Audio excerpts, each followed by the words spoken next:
162. Clara wanita simpanan season I. Beberapa saat menunggu. Petugas hotel pun kembali. Dia membawakan pesanan Bram, yaitu sebuah minuman untuk penghilang rasa sakit akibat datang bulan. Tak lama petugas hotel itu pun hanya mengantarkan barang pesanan Bram dan keluar dari kamar tersebut setelah mendapatkan tips dari Bram. Bram bergegas mendekati Clara. Dia meminta Clara bangun dan meminum minuman di tangannya. Clara pun duduk. Dia meminum minuman di botol itu setelah Bram membuka tutup botolnya. Terima kasih, Bram, ucap Clara begitu selesai menghabiskan minuman itu. Bram bergegas menumpuk bantal. Clara pun bersandar di tumpukan bantal tersebut. Bagaimana perutmu? Apa masih sakit? Tanya Bram. Kemudian duduk di tepi tempat tidur. Belum. Masih sakit, ucap Clara. Ya sudah. Istirahatlah, ucap Bram. Bram akan menjauhi Clara. Tetapi Clara dengan cepat menahan tangannya. Bram, bagaimana penerbangan kita ke Jerman? Bukankah penerbangannya hari ini? Tanya Clara. Bram menghela napas. Dia meletakkan botol kosong itu di laci nakas di samping tempat tidur. Ya, masih ada waktu. Tak apa, ucap Bram seraya tersenyum. Jika perutku terus seperti ini, bagaimana? Tanya Clara. Maka penerbangannya batal, ucap Bram kemudian beranjak menjauhi Clara. Apa kamu marah, Bram? Aku tak tahu jika aku akan mengalami hal seperti ini, ucap Clara. Bram menoleh melihat Clara. Dia memicingkan tatapannya. Siapa yang marah? Aku tak marah. Aku bukan orang tawaras yang akan memaksakan orang lain berjalan dalam keadaan tubuhnya tak baik-baik saja, ucap Bram. Tapi bulan madu kita jadi tak lengkap, ucap Clara sedih. Bram menghela napas. Dia mendekati Clara dan menundukkan tubuhnya. Dia menatap Clara. Kita akan hidup bersama selamanya, bukan? Jadi, akan selalu ada waktu untuk bulan madu selanjutnya. Entah itu yang kedua, ketiga, keempat. Maybe, ucap Bram. Clara pun tersenyum. Thanks, Bram. Kamu benar-benar pengertian, ucap Clara. Ya, sejak dulu aku memang pengertian, ucap Bram seraya tersenyum dan mengerlingkan satu matanya. Clara pun menatap Bram dengan malas. Baru dipuji begitu saja Bram sudah melambung tinggi. Ya sudah, istirahatlah, ucap Bram. Clara mengangguk. Dia pun memejamkan matanya dan tak lama terlelap. Bram pergi menuju kolam renang. Dia duduk di kursi seraya membuka tutup minuman kaleng dingin di tangannya. Dia menenggak minuman itu dan tak lama terdengar suara dering pesan masuk ke ponselnya. Bram mengerutkan dahinya ketika melihat pesan email masuk ke ponselnya. Bram membuka pesan email itu. Dia pun membaca isi pesannya. Sial, geram Bram seraya mengepalkan tangannya ketika selesai membaca pesan itu. Otot-otot di leher dan lengannya tampak terlihat. Bagaimana bisa? Batin Bram. Tanpa berpikir panjang, Bram menghubungi salah satu kenalannya yang cukup berpengaruh di kota Paris. 30 menit lagi. Dia meminta bertemu dengan orang itu di restoran hotel. Bram kembali menenggak minumannya setelah panggilan itu berakhir. Bram melihat foto Bril yang terpasang sebagai wallpaper di layar ponselnya. Foto itu ketika Bril berusia 2 tahun. Dan amat menggemaskan. Bram pun tersenyum. Dia merindukan gadis kecilnya itu. Seketika perasaannya gelisah memikirkan Bril.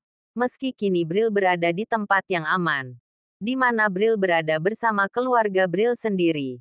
Tetapi Bram tetap saja menjadi gelisah setelah mendengar kabar di pesan email tadi. Sedang apa dia sekarang? Batin Bram seraya mengingat tingkah menggemaskan Bril. Bram menghela napas panjang. Mungkin beginilah resiko mencintai dua wanita sekaligus, di mana yang satu adalah gadis kecilnya, dan satunya lagi Clara. Bram berpikir, dirinya sudah sering bersama Bril dan membutuhkan waktu berdua bersama Clara. Karena itu dia tak mengajak Bril ikut bersamanya.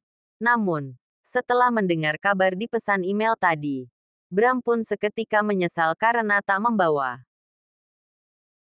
Bril ikut bersamanya. Bram menghabiskan minumannya.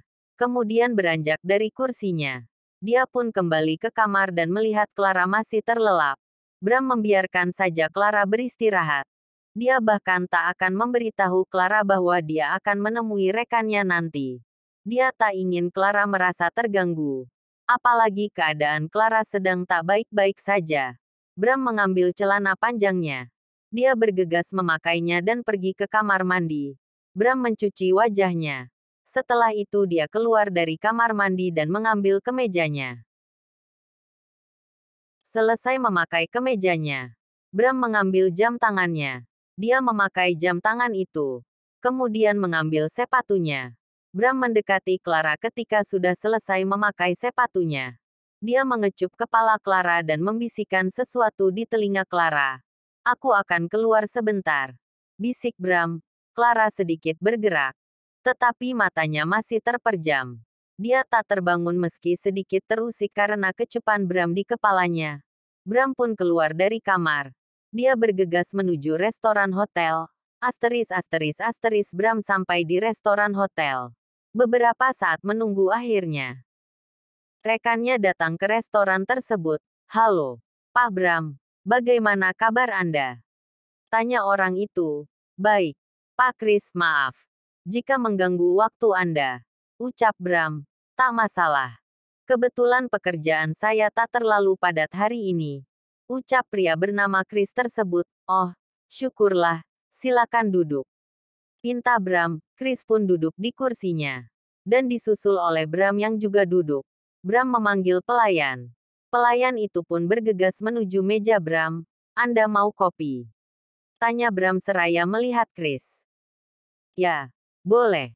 Ucap Chris. Bram pun memesan 2 cangkir kopi untuknya dan Chris. Selesai menuliskan pesanan Bram. Pelayan itu pun meninggalkan meja Bram. Jadi, Pak Bram, ada apa Anda ingin bertemu dengan saya? Tanya Chris. Bram menghela napas pelan. Dia melihat sekeliling. Membuat Chris merasa bingung. Sepertinya.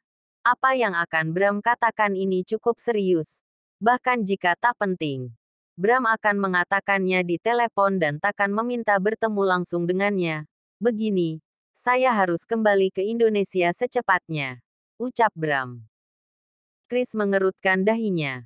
Bukankah Anda sedang berbulan madu bersama istri Anda saat ini?